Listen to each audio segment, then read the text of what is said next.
Iron Harvest is an alternative take on the history of the 1920s. Taking inspiration from this time of industrial change, Iron Harvest's fictional states and characters find themselves in the aftermath of the Great War. Huge diesel-fueled machines, invented to serve humanity, have only lifted warfare to another level, and mankind has had to realize that the war that was supposed to end all wars has ended nothing. The Empire of Saxony is located right in the heart of Europe. As a modern industrial superpower with great national pride, many Saxonians are unhappy with the current politics of their emperor, Kaiser Friedrich. He has agreed on a truce with his cousin Tsar Nicholas and is working towards a peace treaty. Many Saxonian aristocrats and military leaders feel this treaty robs them of a hard-won victory.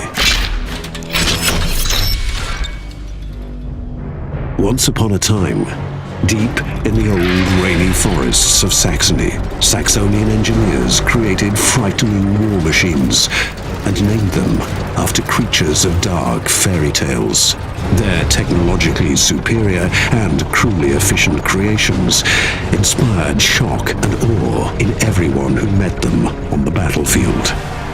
Meet the SLL-33 L. Koenig. He drew his name from a creepy Saxonian poem of a rider in the dark, haunted by this fierce creature. Representing the most powerful artillery unit of its time, the massive construct is not in a rush to get into firing position.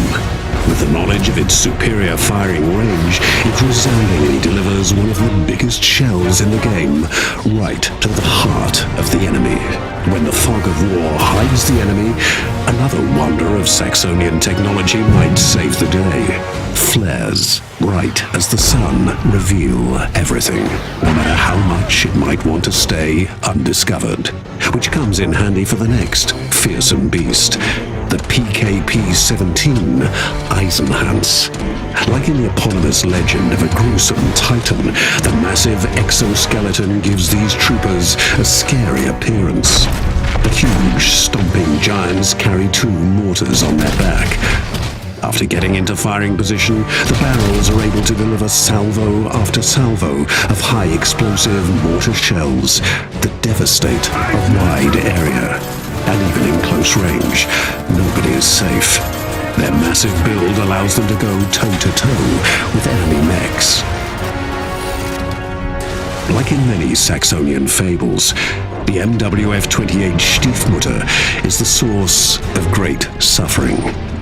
The weaponless appearance of this machine might confuse unseasoned soldiers until, suddenly, it releases a horde of highly explosive monowheels. They lock on their target and will not give up until they dispense their devastating package upon their desired victim. They are notorious for their clean sweeps in the trenches of the Great War. Gunther von Duisburg is a highly decorated veteran of many battles, a close friend to the Kaiser himself. Equipped with his unique battle mech Brunhilde, named after the beloved wife of one of Saxony's biggest heroes, his presence on the battlefield alone has turned the tide more than once. If that isn't enough, broadside after broadside of cannon fire and precise long-range mortar attack will do the trick. Without Brunhilde's protection, Gunther is still a threat to any enemy of the Empire. He uses a large caliber hand cannon and his mechanically enhanced blade arm to fight both infantry and mechs. By his side are his 2 inseparable companions, the dire wolves Tag and Nacht, silent and deadly scouts. Saxony, the once proud and strong empire, is shaken to its very foundation. The old Kaiser fights against the fall of his Reich, besieged by enemies to the east and from within. Secret forces see an opportunity to topple the monarchy and seize power. A battle for the soul of Saxony and the future of Europe begins.